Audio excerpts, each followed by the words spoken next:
Muy buenas tardes. En nombre de Cerámica Santiago, empresa líder en la fabricación de productos de arcilla, les damos la más cordial bienvenida y agradecemos su asistencia a esta tercera charla sobre tratamiento de eflorescencias y humedad en albañilería.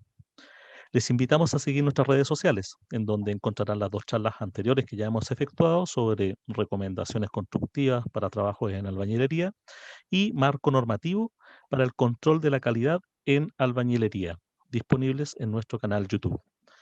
En nuestras redes sociales podrán estar al día respecto a las próximas charlas gratuitas que estaremos realizando. Por ejemplo, la próxima charla será sobre recomendaciones para la instalación de enchapes y contenido técnico. Agradecemos efectuar preguntas al final de esta charla, serán respondidas al final de esta charla. Pueden ir haciendo sus preguntas en el chat de esta aplicación Zoom. Y, ¿qué más? Dejaremos a continuación, ¿no es cierto?, un pequeño video introductorio de nuestra empresa.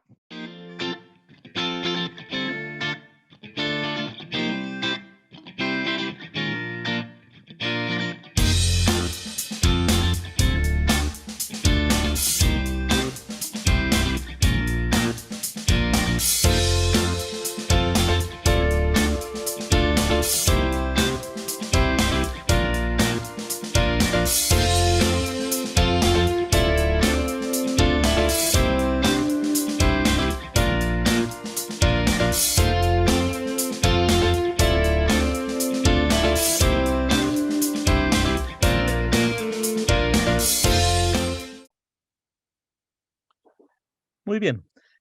Les agradecemos, por favor, puedan mantener sus micrófonos en silencio para poder dar curso adecuado a la charla, al transcurso de la charla. Comenzaremos esta presentación con, primero, abordando las eflorescencias, ¿ya? Un problema muy común y recurrente en albañilería y también, por supuesto, en obras de hormigón, en chapes de arcilla, entre otros productos, estucos también. Entonces, primero, a saber, ¿qué son las eflorescencias? Las eflorescencias son concentraciones salinas, ¿ya?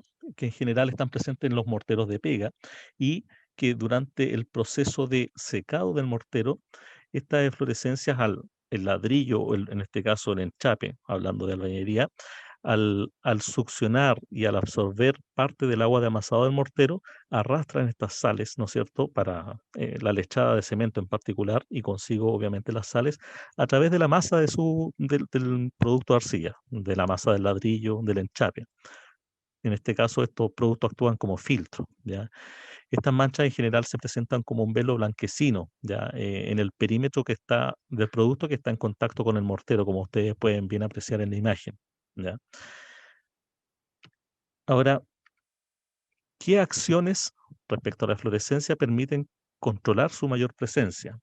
Hay varias acciones en obra que nosotros podemos ir utilizando, ¿no es cierto? Y teniendo en consideración para controlar la mayor presencia de fluorescencia. Primero, por ejemplo, el control de los áridos, ¿ya? Es muy importante, en este caso, evitar, sobre todo en los morteros que son hechos en obra, evitar la contaminación de los áridos, de la arena, ¿no es cierto?, de la grava, de la gravilla. En este sentido, se debe verificar que, por ejemplo, los áridos estén libres de sales. Una manera bastante simple de poder verificar esto es, por ejemplo, aplicar un par de gotas de ácido muriático sobre la arena o sobre la grava gravilla y verificar si reacciona de forma efervescente. Si ese es el caso, obviamente significa que estos elementos pueden contener sales, ¿ya? Por lo cual no deberían ser utilizados en la confección de morteros. También es recomendable, obviamente, el uso de agua potable para la elaboración de los morteros, de manera de evitar aguas demasiado duras, por ejemplo, con muchos minerales, o aguas directamente que contengan otro tipo de elementos como hongos, por ejemplo, ¿no es cierto? Otras recomendaciones en general son la protección de los ladrillos, hablando de albañilería, la protección de los ladrillos en obra, ¿ya? Para ello es importante, por ejemplo, disculpen, es importante que, por ejemplo, como se ve en la imagen, se evite la contaminación de los ladrillos ya sea con polvo, barro, cemento en general, es bueno, por ejemplo, los ladrillos en general vienen con un film plástico, que este film en general se mantenga hasta el final o hasta el momento en que se vayan a utilizar los ladrillos propiamente tal. Ya de esta manera se asegura, en este caso, una adecuada protección de los ladrillos y su contaminación. ¿Ya? A modo de ejemplo, en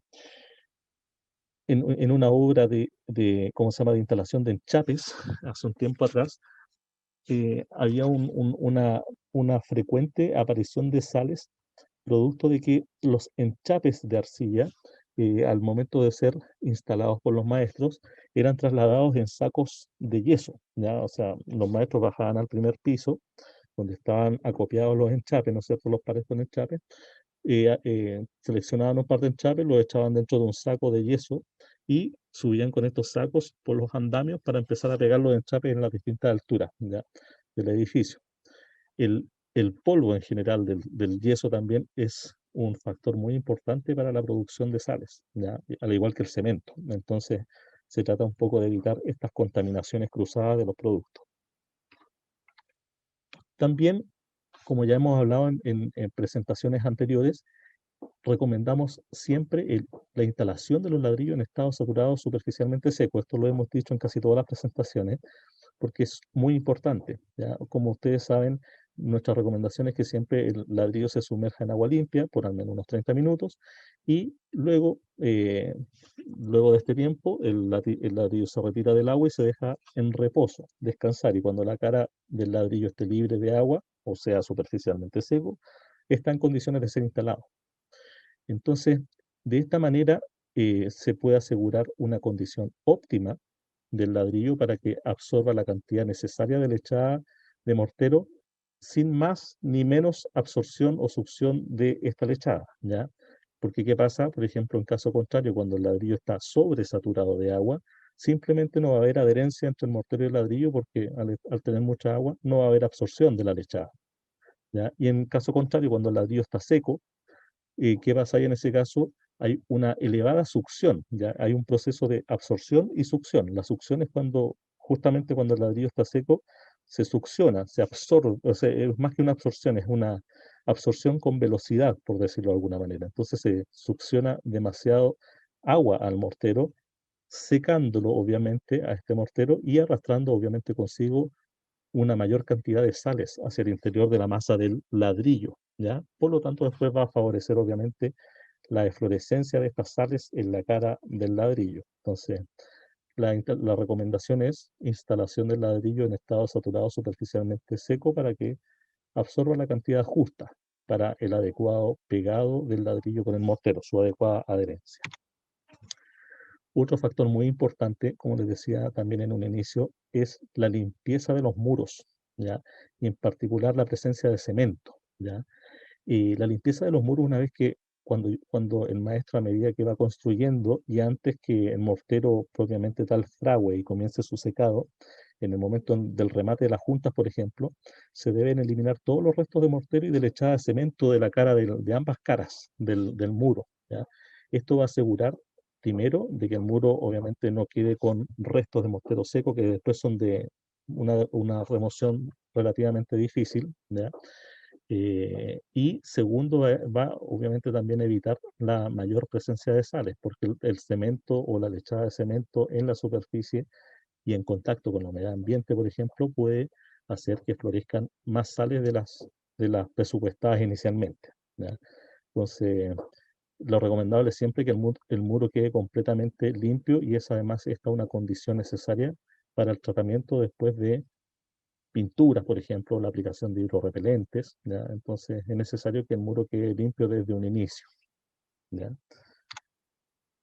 También el curado de la albañilería es sumamente necesario, ¿ya? En general, la norma recomienda 7 días. En las dos charlas anteriores hablamos sobre el curado, sobre algunos tiempos que se pueden modificar de acuerdo a una fórmula. Eso ustedes lo pueden ver en las charlas presentes en el canal YouTube, pero en general se habla de 7 días más o menos, ¿ya?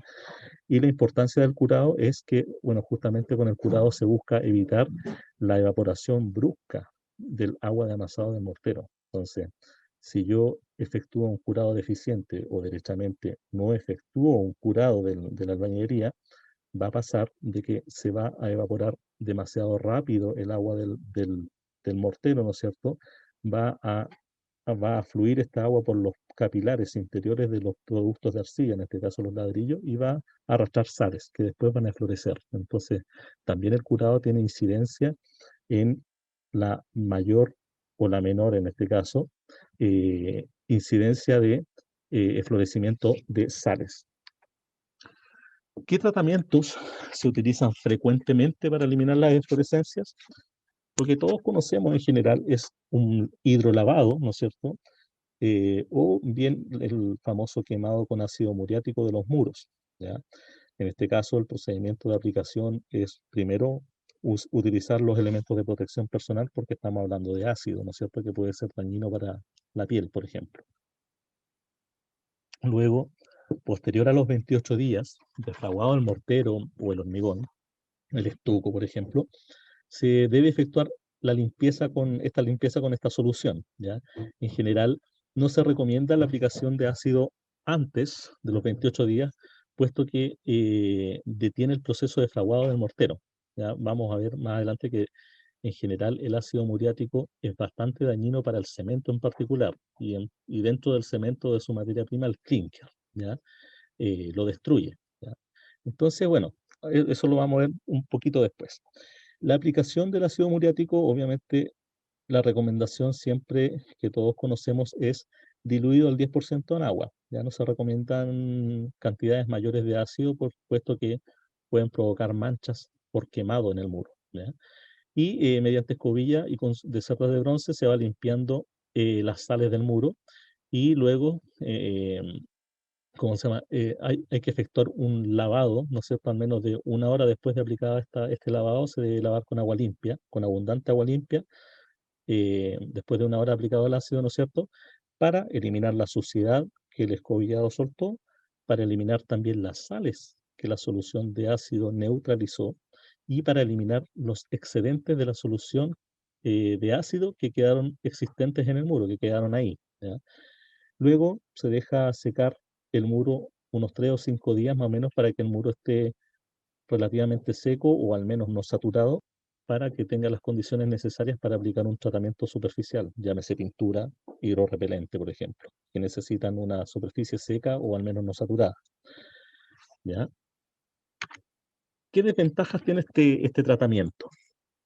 Primero, con el lavado con agua limpia final que yo hago, no se garantiza la eliminación completa de los restos de ácido del muro. ¿Por qué? Porque el ácido es transparente, además se aplica diluido en el muro, entonces yo no noto a simple vista si pasé con el lavado, con el hidro lavado por todos los sectores del muro. Segundo, el ácido degrada el mortero, afecta su calidad, puesto que destruye el cemento, literalmente lo vuelve polvo, ¿ya? O sea, bien dicho, lo vuelve polvo propiamente tal, ¿ya? Entonces genera una superficie polvorienta con material suelto disgregado que es de mala calidad, por ejemplo, de adherencia para tratamientos tales como pintura o revestimientos en general, ¿ya? También otra desventaja que tiene es que usa demasiada agua. Requiere primero un lavado con ácido, ¿no es cierto?, que va diluido en agua, y después otro lavado más para quitar el ácido, ¿ya? Entonces estoy usando una cantidad de agua importante que añade humedad a un muro que ya venía más o menos seco. Ya recordemos que esto está 28 días después de fraguado el mortero, entonces el muro ya había iniciado su proceso de secado, ¿no es cierto?, de eliminación de la humedad de construcción, y en este momento yo le estoy añadiendo más agua. El ácido muriático retenido también en la estructura, que no se elimina, puede, por ejemplo, ser un elemento que oxide los elementos de acero, ya tales como escalerillas, tensores. También requiere un mayor tiempo de limpieza del tratamiento. O sea, como les decía, una vez que yo hago un lavado final, tengo que esperar 3 a 5 días en buenas condiciones de sol y viento para poder aplicar un tratamiento hidrorrepelente. Si está lloviendo o no hay, o el clima está relativamente frío, no me va a asegurar un adecuado secado, quizás tenga que esperar más días. Y por último, el ácido eliminado por lavado de los muros, con el lavado final, como ustedes pueden ver en la imagen inferior, ¿no es cierto? Con el lavado final, ese ácido por lo general cae, ¿no es cierto? Y se deposita, por ejemplo, en radier, en sobrecimiento o en la losa, ¿ya? Y no, muchas veces no se saca de ahí. Entonces, ese ácido, como ya vimos, afectará sin dudas al cemento que esté presente en esos elementos estructurales. Por lo tanto, degradará a esas estructuras, ¿ya? ¿Qué solución proponemos para el tratamiento eficiente de la deflorescencia? Proponemos un sellador acrílico incoloro que ayuda a limpiar, como dice ahí, y neutralizar las sales. Este es un producto acrílico, como su nombre lo indica, es incoloro, no añade color, que puede ser utilizado en superficies nuevas o reparadas y penetra el sustrato y pasiva todas las alcali o las sales presentes, ya dejando una pequeña película protectora. La idea es que, bueno, neutraliza y encapsula las sales, mata el polvo presente, otorga una buena adherencia a productos que se apliquen sobre él y en este caso, una buena absorción homogénea de los acabados que se apliquen, ¿ya? También genera una película levemente satinada, como se aprecia ahí en la imagen, que permite identificar qué muros están tratados y qué muros no, ¿ya? Este producto se presenta en galón o en tineta, y en el caso de la tineta, por ejemplo, tiene un rendimiento de 150 metros cuadrados en una mano. Se aplica en una mano, de hecho. Y la relación de mezcla se aplica diluido en agua también. La relación es de 1 litro de sellador por 600 centímetros cúbicos de agua. Por ejemplo, para el caso de la tineta, que sería una tineta más 9 litros de agua. El procedimiento de aplicación de este producto, primero, la superficie debe estar limpia, seca y libre de contaminantes. En este caso aquí adquiere importancia el hecho que les mencionaba en un inicio de la limpieza de los muros de cemento pegado que pueda tener, de mortero pegado que pueda tener, de la lechada. La limpieza de los muros aquí cobra relevancia. También se elimina la deflorescencia simplemente con una esponja húmeda. No es necesario lavar el muro, sino que con una esponja húmeda se eliminan las deflorescencias y se aplica el producto con rodillo, pistola o una brocha de cerdas duras, ¿ya? Se prepara la mezcla, se homogeneiza previamente antes de aplicar y una vez aplicado seca el tacto más o menos en un tiempo de 20 a 30 minutos. Después de una hora más o menos, o secado el tacto, dependiendo de las condiciones climáticas, está en condiciones el producto de poder recibir pinturas hidrorrepelentes o cualquier otro revestimiento de fachada, estuco, yeso, por ejemplo. Entonces, si uno lo mira comparativamente con respecto al ácido muriático, tiene una serie de ventajas. Por ejemplo, no requiere esperar 3 a 5 días de secado del muro, como les decía en un inicio, sino que se puede aplicar a la hora después el, el tratamiento de superficie. No requiere un lavado con agua, o el uso excesivo de agua en este caso no es necesario. No añade exceso de humedad al muro por lavado, obviamente, y evita las manchas por humedad que pueden florecer también detrás de un hidrorrepelente incoloro, por ejemplo, ¿ya? Eh, el sellador acrílico incoloro no degrada el mortero como si lo hace el ácido muriático, no lo vuelve polvo, ¿ya? Y tampoco oxida los elementos de acero. Eh, el sellador acrílico incoloro no genera manchas por quemado en los muros, como si lo hace el ácido muriático cuando yo echo una dosis un poquito, ocupo una dosis un poquito mayor al 10%. En general, a veces se notan algunos amarilleos en el muro, que son amarilleos en muros de ladrillo, estoy hablando, que en general son presencia de demasiado ácido, que no se quitó o que se utilizó demasiado ácido en la dosificación de la dilución.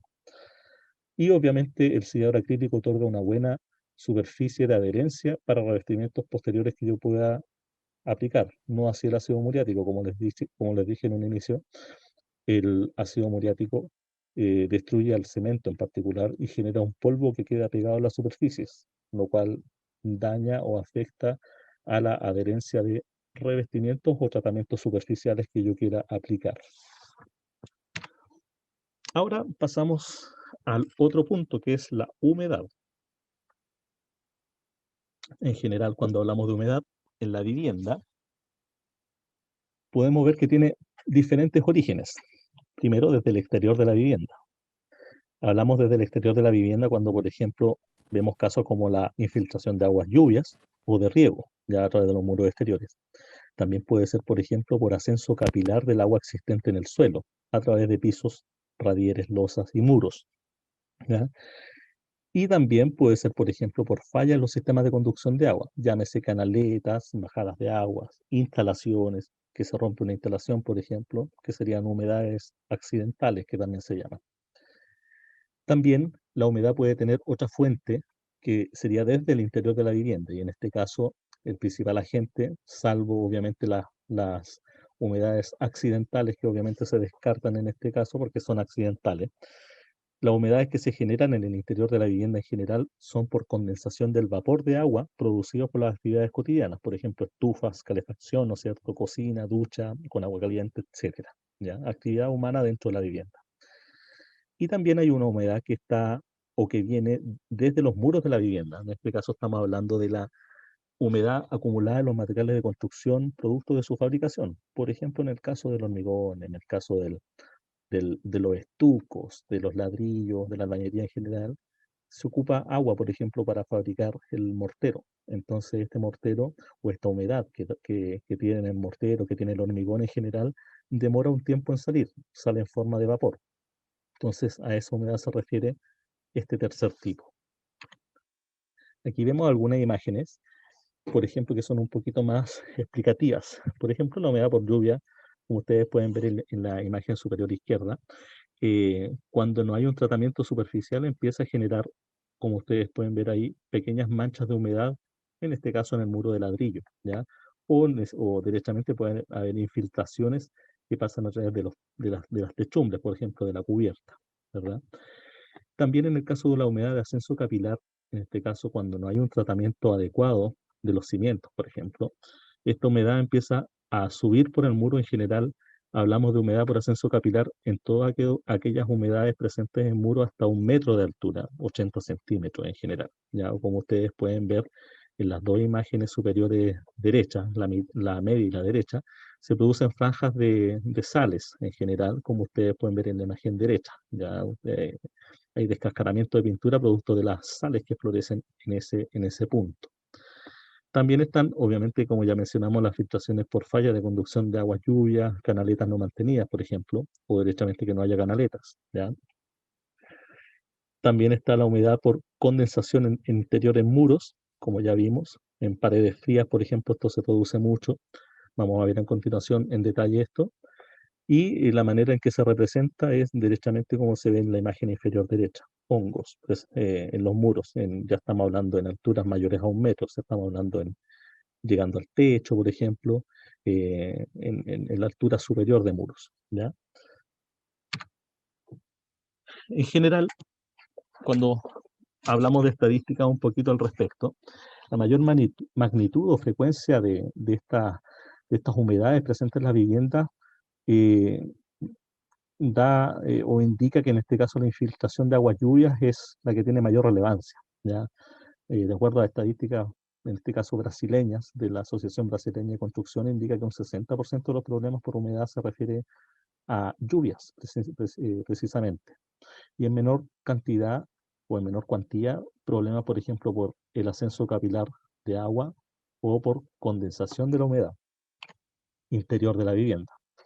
Entonces, desde el punto de vista constructivo y de recomendaciones constructivas, ¿qué podemos ir haciendo en cada caso? En el caso del control del ascenso capilar de la humedad desde el suelo, en este caso, la humedad en este caso proviene por ascensión capilar, como bien decíamos, de agua contenida en el terreno, la cual puede provenir, por ejemplo, de lluvia que fue absorbida por el terreno, napas freáticas, ¿no es cierto?, por ejemplo, entre otras fuentes, ¿ya? ¿Qué, qué podemos hacer aquí desde el punto de vista constructivo? Primero, como ya hemos dicho en charlas anteriores también, es muy recomendable el uso de mangas plásticas o polietileno, como si ustedes pueden ver ahí en la imagen inferior izquierda, continuo en toda la fundación, de manera tal de evitar que el hormigón del cimiento en general esté en contacto directo con el terreno. ¿Ya? Esa es una primera medida. ¿Ya? Estas medidas son muy importantes porque si yo no cumplo estos factores en general y en el peor de los casos los omito todos, sí o sí voy a tener humedad producto de ascenso capilar en mi casa. Entonces estas medidas buscan evitar este problema. ¿Ya? Segundo, Los cimientos y sobrecimientos en general se recomienda que contengan aditivos impermeabilizantes en su masa, a fin de disminuir su absorción de agua, ¿no es cierto? Y su porosidad, ¿ya?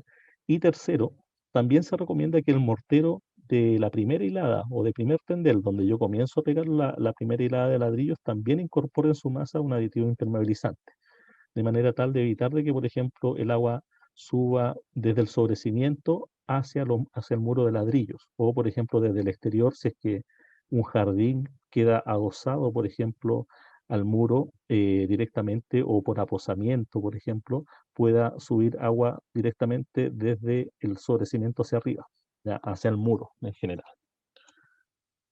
Segundo, el control de la humedad proveniente por sistemas de conducción de agua. Aquí hay una medida muy buena y este es un caso que quizás vemos muy recurrentemente en casi todas las casas chilenas, ¿ya?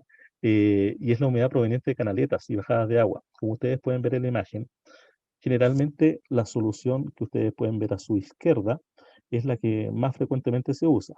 La bajada de agua, ¿no es cierto?, queda con el escape de agua directamente al lado del muro. Por lo tanto, ¿qué pasa? Que el agua que ahí cae se absorbe en el terreno y en este caso se devuelve a las fundaciones y comienza a subir por capilaridad, por ascenso capilar, a los muros. Entonces, ¿qué se recomienda en ese caso?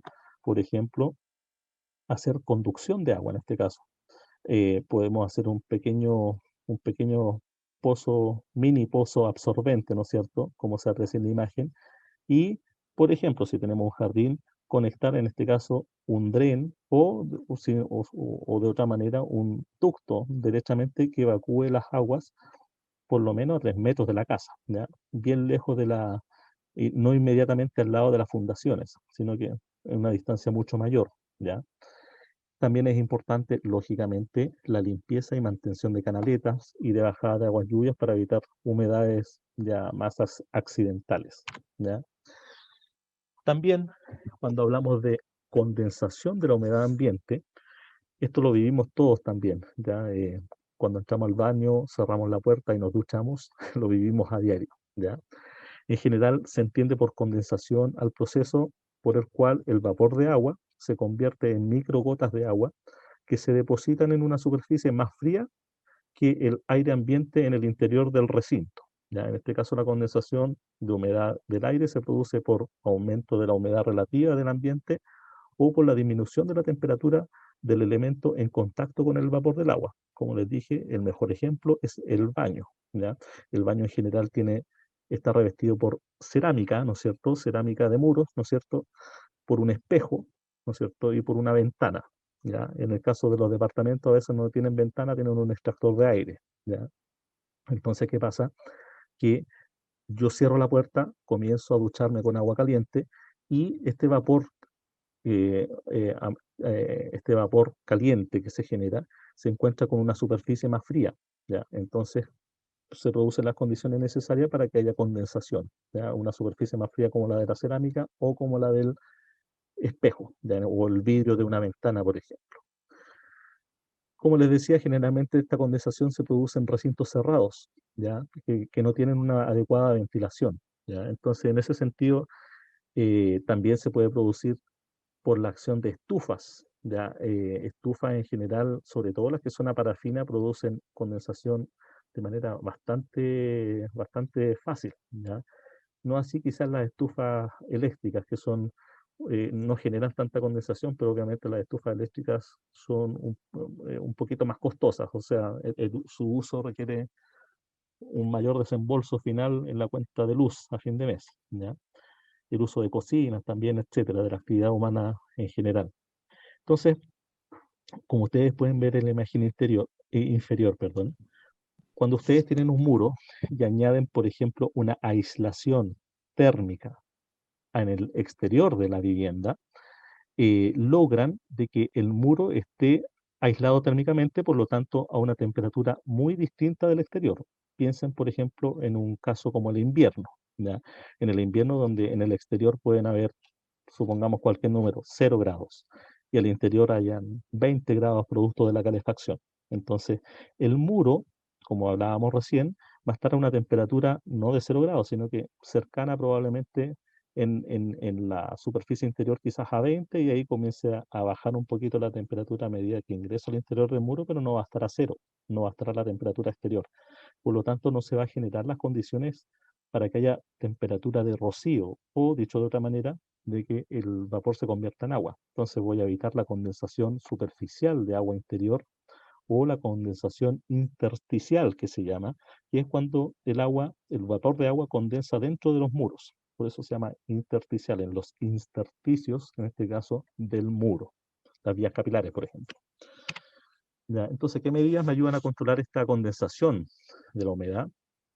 Por ejemplo, el uso de ventilaciones en general, ventilaciones en ventanas, ventilaciones en puertas, ventilación de recintos, y esto que está muy de moda actualmente, el uso de ventilaciones pasivas, como ustedes pueden ver en las dos imágenes inferiores a la mitad y a la izquierda, ventilaciones pasivas que permitan una adecuada ventilación del ambiente interior de la vivienda. ¿Ya? Como les decía, es un factor importantísimo para evitar la condensación de la humedad interior o ambiente. También otra medida es el uso de materiales que otorguen una adecuada aislación térmica. ¿Ya? En este caso se evita, como les explicaba anteriormente, la disminución de la temperatura de los muros. ¿Ya? En este caso se evita que la temperatura de rocío se produzca en la superficie interior del muro o en su espesor de muro, ¿ya? Sino que se produzca cuando el vapor de agua ya llega directamente al exterior del muro y por lo tanto se evita la humedad, la condensación de humedad intersticial o superficial. También evitar la presencia de puentes térmicos. Ya los puentes térmicos en general son zonas que en general tienen, eh, tienen menor aislación térmica, por lo tanto en esos puntos puede existir una mayor probabilidad de que haya condensación de humedad. Y por último, evitar también el uso de tratamientos superficiales, tales como pinturas o hidrorrepelentes, no hidrorrepelentes, sino que tratamientos impermeabilizantes en general, que generen una barrera, ya barnices, por ejemplo, barreras o películas sobre las superficies que impidan el paso del vapor del agua desde el interior hacia el exterior de la vivienda. ¿Qué estoy hablando acá? Por ejemplo, ustedes ven la imagen inferior derecha. Se aplicó una pintura al exterior de un muro. ¿Ya? Esta pintura, si genera una barrera, por ejemplo, piensen en el caso de los barnices. ¿Ya? Eh, Incluso hasta hoy en día, en algunos casos, se aplican barniz sobre la superficie exterior de los ladrillos, ¿no es cierto? Para, no sé, dejarlo más bonito, para que se vean brillantes, por ejemplo. Pero ese es un error fatal, porque ese barniz en general va a generar o una pintura que no sea de poro abierto, que no deje escapar la humedad en forma de vapor, va a generar una acumulación de agua al interior del muro que va a generar condensación intersticial. En este caso, la humedad se va a empezar a acumular dentro del muro, puede sobresaturar el muro, ya también va a generar condensación al interior y en el caso de la pintura exterior o el tratamiento exterior, lo va a englobar y lo va a resquebrajar como ustedes pueden ver en la foto, porque la humedad siempre se busca paso por donde salir, ya, entonces se abre paso el agua, entonces va a generar que las pinturas, por ejemplo, se engloben y tengan una corta vida, ya. Entonces, ese es un caso frecuente de que el tratamiento aplicado en la vivienda no fue el mejor, ¿ya? Y en el caso de la infiltración de aguas lluvias o de otras fuentes como riego, por ejemplo, estamos hablando de aguas lluvias, como decía, riego u otras fuentes exteriores que penetran a la estructura por la porosidad del material, ¿ya? Por grietas que puedan haber quedado, por fisuras, por mala construcción, juntas o dilataciones, ¿ya? El efecto por el cual el agua se infiltra en la albañilería se llama capilaridad, ¿ya? En este caso, cuando además en la lluvia existe viento, como ocurre muchas veces en el sur de Chile, se genera una presión de agua sobre el muro que puede hacer que esta absorción de agua sea mucho mayor, ¿ya? O con mayor velocidad también.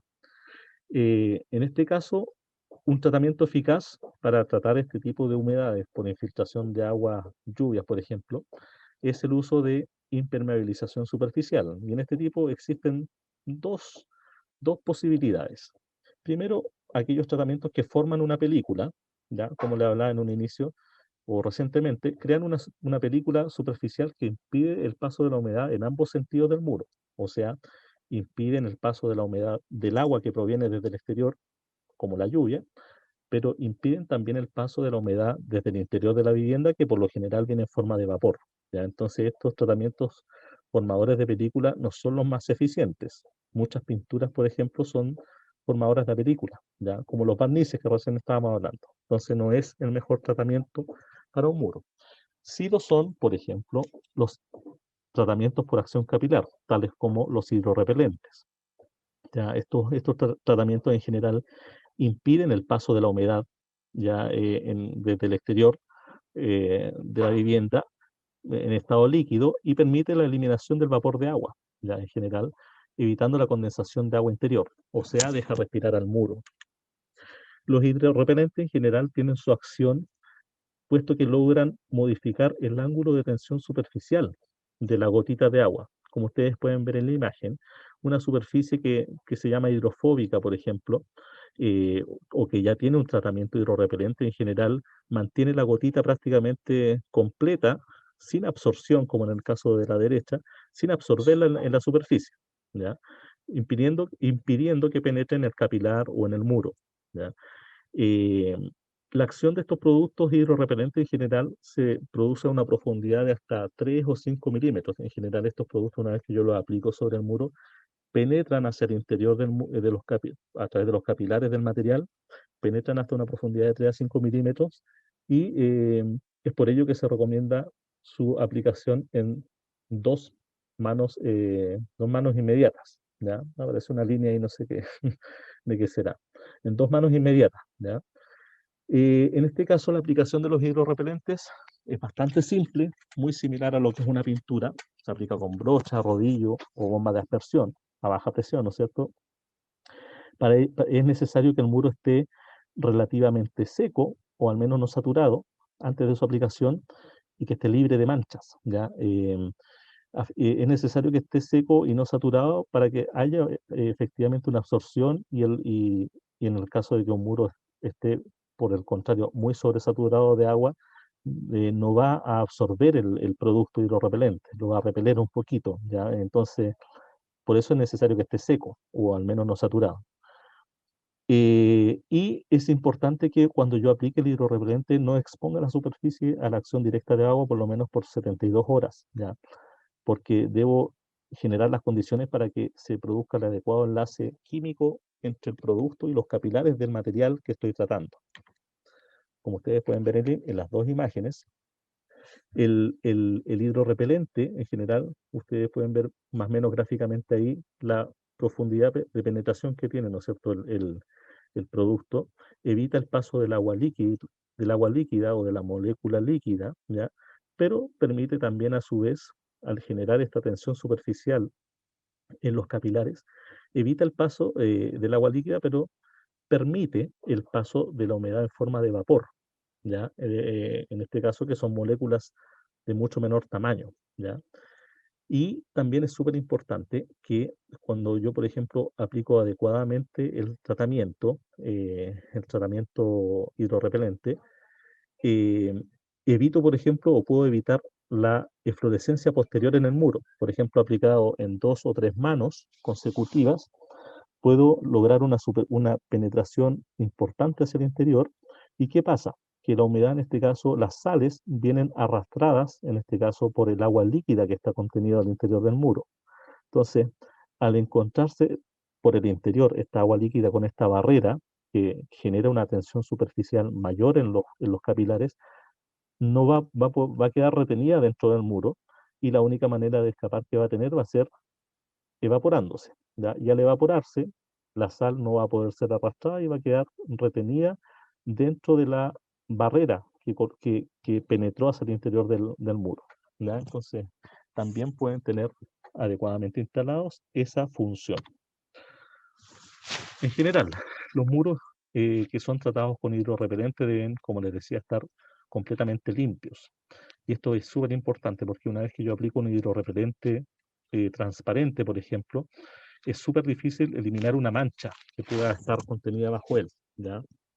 Por otro lado, es importante considerar que los hidrorrepelentes tienen un tiempo de vigencia, no duran eternamente, por lo general duran 5 a 7 años, dependiendo de la marca, ¿ya? Entonces, ese punto es importante verificarlo cada cierto tiempo, frecuentemente. ¿Cómo puedo verificar yo en mi casa si es que un muro tiene tratamiento hidrorrepelente o no, o en el edificio donde vivo? Simplemente con una botella con agua voy y aplico agua directamente sobre el muro. Si pasa lo que ustedes ven en la imagen derecha, que hay una absorción de agua, que no se repele, significa que el muro no tiene tratamiento hidrorrepelente, por lo tanto requiere urgente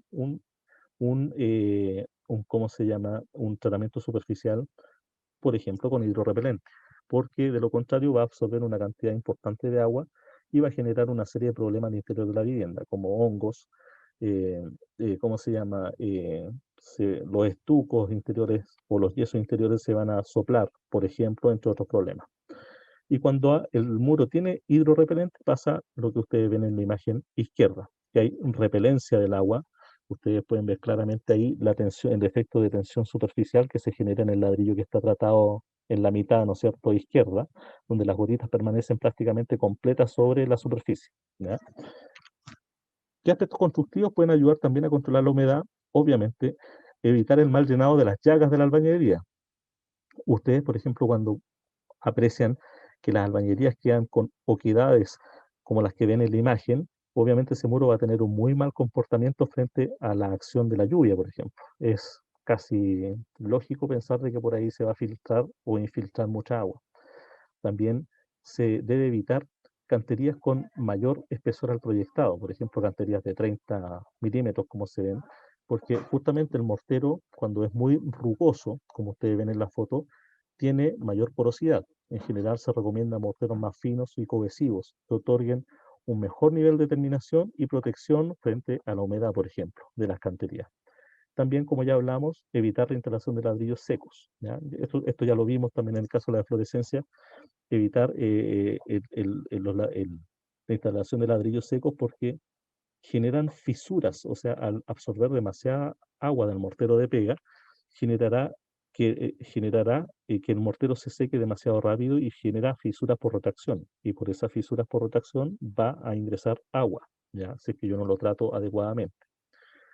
También o el uso de escalerillas, que tiene un fin estructural, obviamente, también dentro de sus funciones también tiene como meta el prevenir la fisuración de, por retracción de las canterías y la fisuración de puntos singulares, como vanos de ventanas, por ejemplo. Así que también ayudan un poco a lo que es la fisuración y obviamente de paso a la infiltración de agua por esas fisuras. Es importante, como ya hemos hablado en otras charlas también, el remate de las canterías. Se recomienda en este caso cóncavas o en forma de V, de manera tal de que faciliten el escurrimiento del agua a través de las canterías y no queden aposadas dentro de la cantería, ¿ya? Y el curado, también como les decía, es importante que el mortero, en este caso, se cure adecuadamente y no sé, porque si yo no lo curo, va a pasar lo mismo que en el caso de la instalación de los ladrillos secos. Si yo no efectúo un curado de la albañilería, este mortero se va a secar demasiado rápido y al secarse demasiado rápido van a haber nuevamente fisuras por retracción por donde pueda ingresar agua posteriormente. ¿Qué tratamientos proponemos en general para tratar la humedad por capilaridad? Primero, presentamos un bloqueador de humedad, en este caso, que es un producto acrílico que ayuda a neutralizar el paso de agua líquida y permite respirar al muro. ¿Ya? También es un producto que, dada su flexibilidad y su elasticidad, permite obturar pequeñas fisuras o porosidades en morteros, estucos, incluso hormigón. ¿Ya? ¿Qué ventajas tiene? Evita el ascenso del agua por capilaridad, por ejemplo, en jardines que queden adosados a un muro. Evita de la misma manera la humedad por aposamiento de agua que muchas veces se produce, por ejemplo, en las bajadas de agua, como ya vimos hace un rato, ¿ya? Elimina la humedad residual, la humedad que está contenida dentro del muro o la humedad de construcción. También no presenta una barrera de vapor, permite que el agua que está contenida dentro del muro pueda escapar en forma de vapor.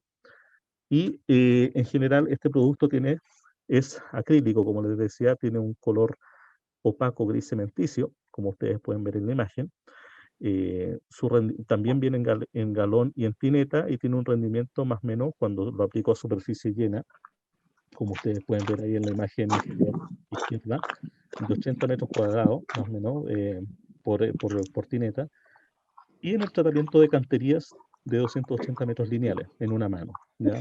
La Hola, relación ¿cómo de está? mezcla, por, ¿Viene usted? por favor, le pido Qué bueno. Ahora sí. el micrófono, por favor. Sí, dos, por Por, favor. por La favor. 22. Ya, ahí a la señorita Mireya le agradezco, por favor, silenciar el micrófono.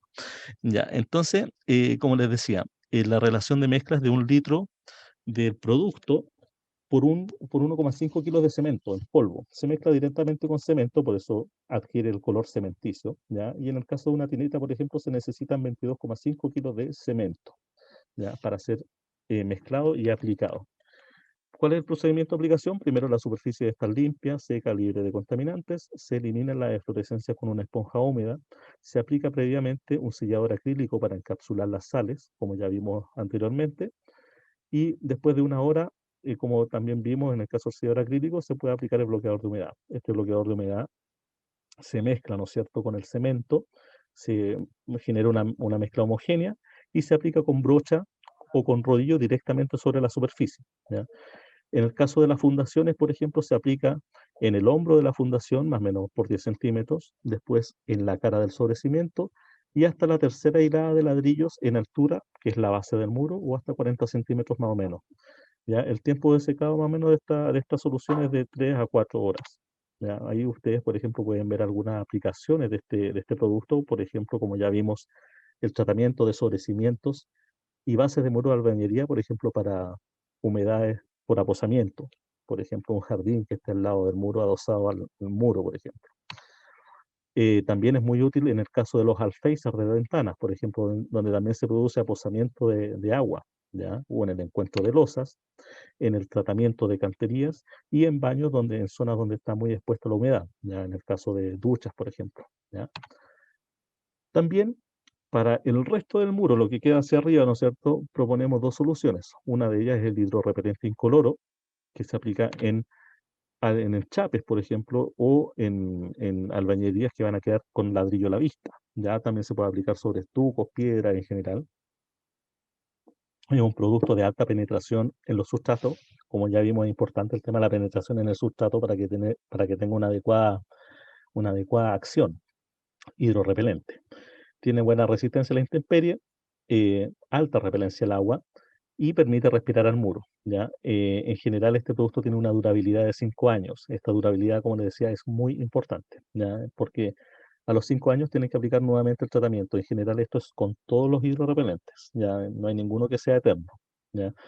Em, este producto es incoloro, como bien dice la imagen, y bueno, ahí como ustedes pueden ver en la imagen inferior izquierda, pueden ver claramente la repelencia de agua que se produce, no hay absorción, ¿ya? Entonces, indica que el tratamiento se efectuó de manera exitosa. También está disponible en galón y tineta, rinde más o menos la tineta 100 metros cuadrados por mano aproximadamente.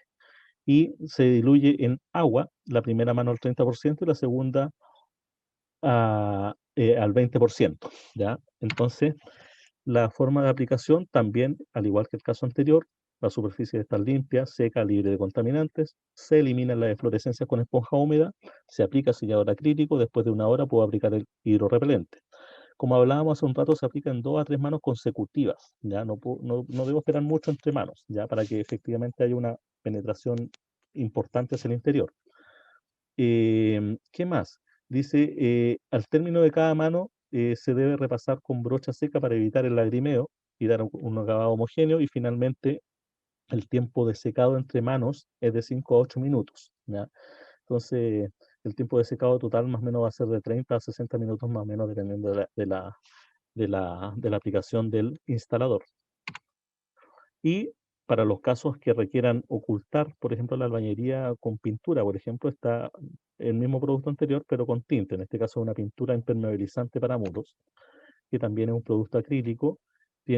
Contiene agentes hidrorrepelentes, aditivos y pigmentos, ya que le otorgan impermeabilidad, elasticidad, facilidad de brochado y buen poder cubritivo. que es muy importante en el caso de las pinturas. Tiene alta repelencia al agua, permite que el muro respire, evita el ingreso de agua líquida, ¿no es cierto? Y puede ser utilizado en hormigón, albañilería, estuco, fibrocemento en general, madera, ¿ya? Este producto, en este caso, tiene un rendimiento más o menos de 80 metros cuadrados por mano de lo que es una tineta. Ya está disponible en galón y tineta y se aplica directamente sobre la superficie, puro, sin diluir con nada. 100% puro sobre la superficie. La superficie, tal como en los casos anteriores, debe estar limpia, seca y libre de contaminantes. Se eliminan las deflorescencias con esponja húmeda. En este caso también, o sea, dependiendo de la cantidad de manos que yo aplique, puedo aplicar sellador acrílico o si yo aplico 3 manos de hidrorrepelente, en este caso, en el caso del hidrorrepelente incoloro, yo aplico 3 manos, por ejemplo, puedo evitar el uso de sellador acrílico. Pero si yo aplico el sellador acrílico de igual manera, va a generar también una acción, no va a restar no va a restar, en este caso va a sumar, en este caso, ¿ya? Una acción mayor de control de las sales. ¿Ya? Y el hidrorrepelente en este caso se aplica con brocha o rodillo en hasta 2 o 3 manos, con intervalos de 1 a 2 horas entre manos. ¿Ya? Entonces, para resumir, eh, comentar más o menos los principales, como cartilla de recomendaciones, las principales recomendaciones que hemos visto en esta presentación. En el tratamiento de la deflorescencia, el control de las sales en los áridos, ¿no es cierto?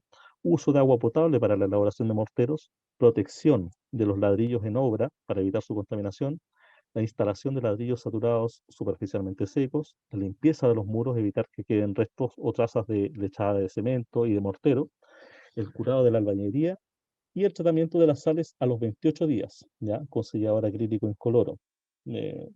Tratamos de evitar un poco el uso del ácido muriático por todo lo que ya conversamos. Y en el tratamiento de la humedad, el ascenso capilar, principalmente por una manga plástica continua de polietileno en las fundaciones, el uso de aditivos hidrofugantes en la masa del hormigón, ¿no es cierto?, de cimiento y sobrecimiento, y aditivo hidrofugante también en la masa del mortero de primer tendel, con el cual comienzo a pegar la albañilería. La humedad proveniente del sistema de conducción de agua, drenaje, ¿no es cierto?, como ya vimos, y ducto, un pequeño expósito absorbente y drenaje o ductos de evacuación que lleven el agua proveniente de canaletas lejos de los cimientos y de los muros, y la limpieza y mantención de canaletas, en lo que es condensación de la humedad ambiente, el uso de ventilaciones en general y ventilaciones pasivas, el uso de aislación térmica en la envolvente de la vivienda, ¿no es cierto? Evitar la presencia de puentes térmicos y el uso de tratamientos superficiales de fachada que permitan respirar al muro y no generen una barrera. En la infiltración de aguas lluvias, evitar el mal llenado de las llagas y canterías en general en el momento de construcción de la albañería, evitar el uso de canterías con mayor espesor al proyectado, uso de morteros más finos y cohesivos que generen mejor comportamiento ante la acción de aguas lluvias, evitar la instalación de ladrillos secos al construir la albañería, el uso de escalerillas también es importante, como vimos, porque previene la fisuración del mortero y la infiltración de agua por esas fisuras, remate de canterías cóncavo en forma de V. El curado también de los muros es muy importante para evitar el fisuramiento y la infiltración por esas fisuras. Y el uso de bloqueador de humedad, por ejemplo, para cimientos, sobre cimientos, ventanas, ¿no es cierto?, base de muros, para prevenir, por ejemplo, la humedad por aposamiento y el de hidrorrepelentes para el tratamiento superficial de muros de fachadas, en general de viviendas, para evitar la capilaridad, la infiltración de agua por capilaridad en los muros. ¿Ya? Eh, Les invitamos a que puedan seguir, como les decía en un inicio de la presentación, nos puedan seguir en las redes sociales de Cerámica-Santiago en nuestro Instagram, en el cual estamos continuamente publicando las charlas que vamos efectuando de manera online y gratuita cada mes, ¿ya?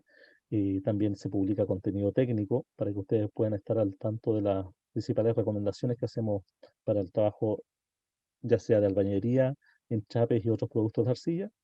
Y tal como en los casos anteriores, para quienes hayan asistido a esta charla, pueden, si así lo necesitan, solicitar una carta o certificado de capacitación de asistencia a esta charla y el envío de un manual de el albañil de ladrillos cerámicos, ya donde se dan recomendaciones de constructiva en general para la fabricación de albañilerías. Agradecemos su atención y quedamos atentos a las preguntas que puedan haber manifestado en el chat de esta aplicación.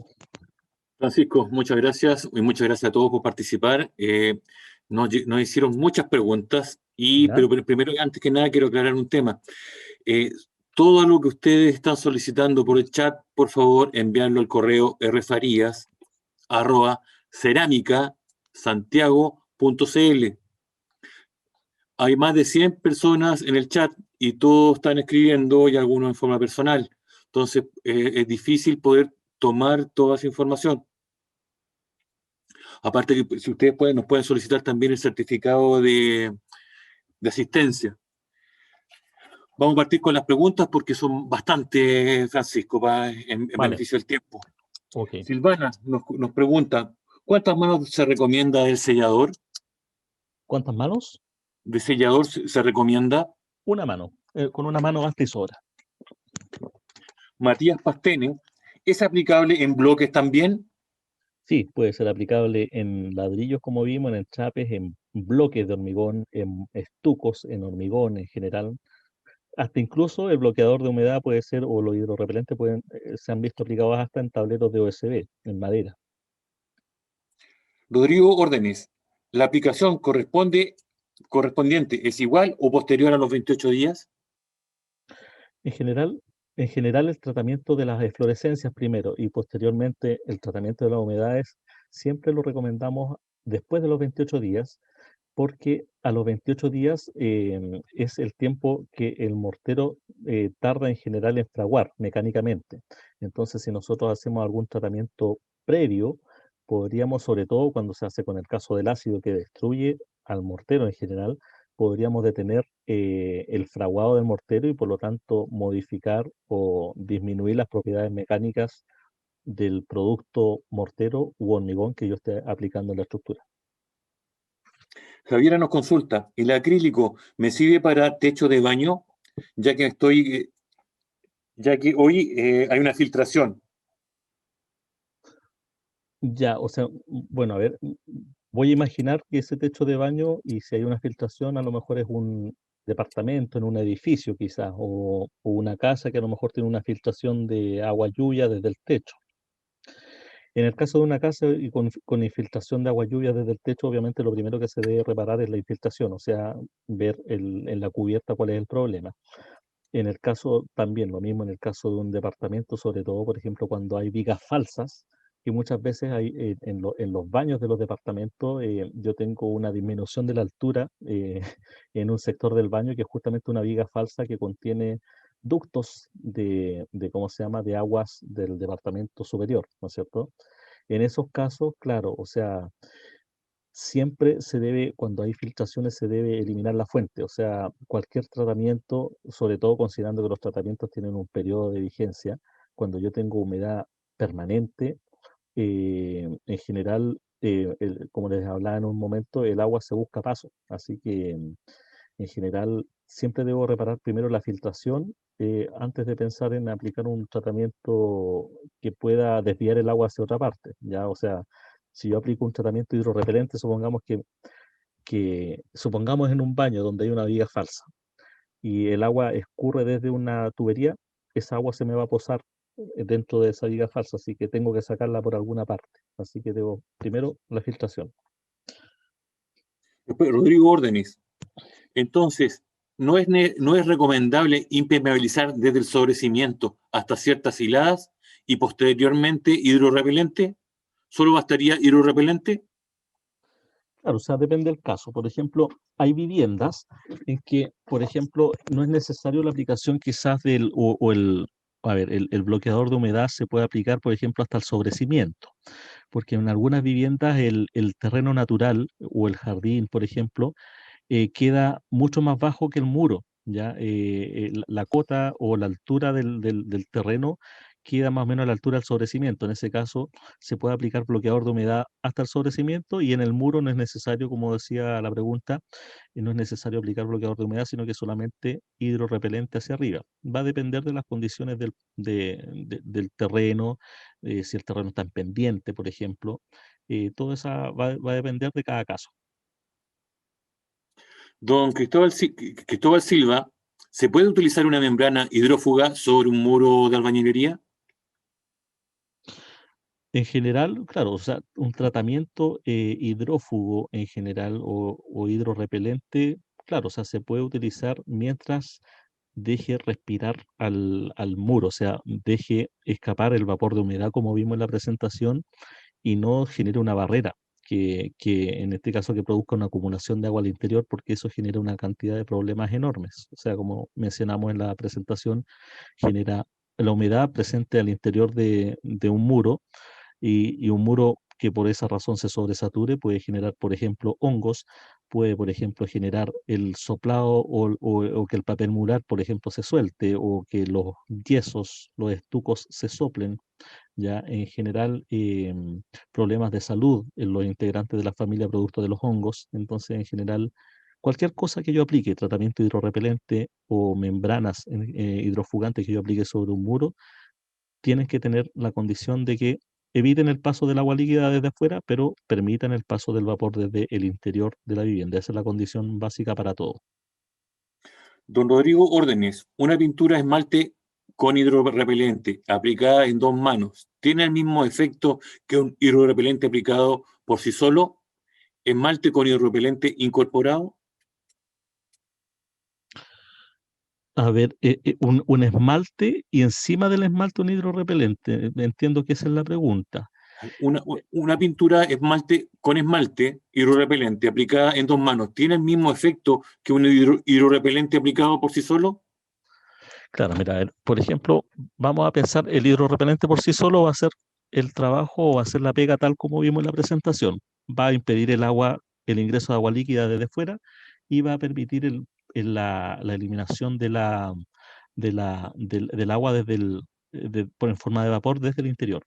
En el caso de una pintura, en este caso impermeabilizante, como la que nosotros también presentamos al final de esta presentación, lo importante es que haga el mismo efecto, como les decía a la pregunta anterior también. Cualquier cosa que yo aplique debe dejar escapar el agua desde el interior. Eso es la condición clave. Y obviamente impedir el ingreso de agua líquida desde fuera.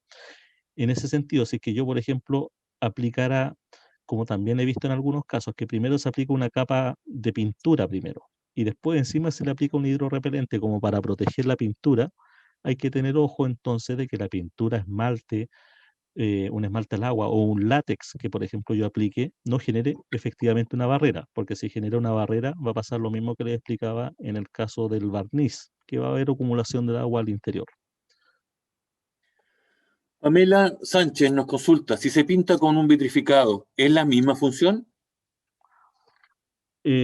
Nuevamente volvemos a lo mismo, o sea, el vitrificado, por ejemplo, cuando nosotros hablamos del vitrificado de pisos, en general se aplican barnices, ¿ya? Entonces hay que ver la naturaleza del producto que estoy aplicando. El vitrificado tiendo a pensar de que no va a generar o va a generar una barrera, no va a permitir el escape del agua desde el interior de los muros. Entonces puede ser un problema mayor más que una solución. Ok. Evelyn Astudillo, ¿el hidrorrepelente sirve también para pisos de hormigón exterior? Mira, en piso de hormigón en general, nosotros más que un hidrorrepelente o en productos, ¿cómo se llama? Como que estén a nivel de la tierra en general, recomendamos el bloqueador de humedad, ya más que el hidrorrepelente en general. Em, en piso de hormigón en particular, la recomendación que yo haría más que el hidrorrepelente es bloqueador de humedad.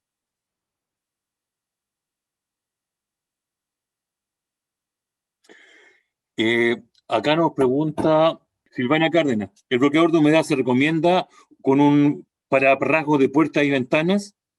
Sí, sí, absolutamente. El bloqueador de humedad, como vimos en la presentación, por ejemplo, en el caso de los alféizar de la ventana, muchas veces en ese sector, producto de las pendientes que puedan haber quedado en el sector en conjunto con la ventana, puede provocar aposamientos de agua. Entonces esa agua va a generar hongos, se va a absorber hacia el interior del muro, va a generar sobresaturación del muro en general. Entonces, si yo lo trato con un bloqueador de humedad, voy a evitar todos esos problemas. Ya voy a permitir en este caso que la humedad no como se evapore y no ingrese al interior del muro. Estimado, eso sería, Francisco, las preguntas que nos hicieron llegar nuestros invitados. Ya, pues. Muchas gracias, Roberto. Agradecemos a todos su asistencia a esta charla y los dejamos invitados. Más o menos un mes después de esta charla, vamos a estar haciendo una nueva charla en el mes de agosto, ya sería, y será en este caso sobre recomendación de instalación y mantención de enchapes de arcilla para fachadas de viviendas y edificios. Agradecemos nuevamente su participación, su presencia. En nombre de Cerámica Santiago, le damos las gracias por su atención y asistencia. Hasta luego. Repito el correo refarías@ceramicasantiago.cl para que ustedes puedan enviarnos su correo y nosotros le vamos a dar respuesta a ellos. Muchas gracias por su participación.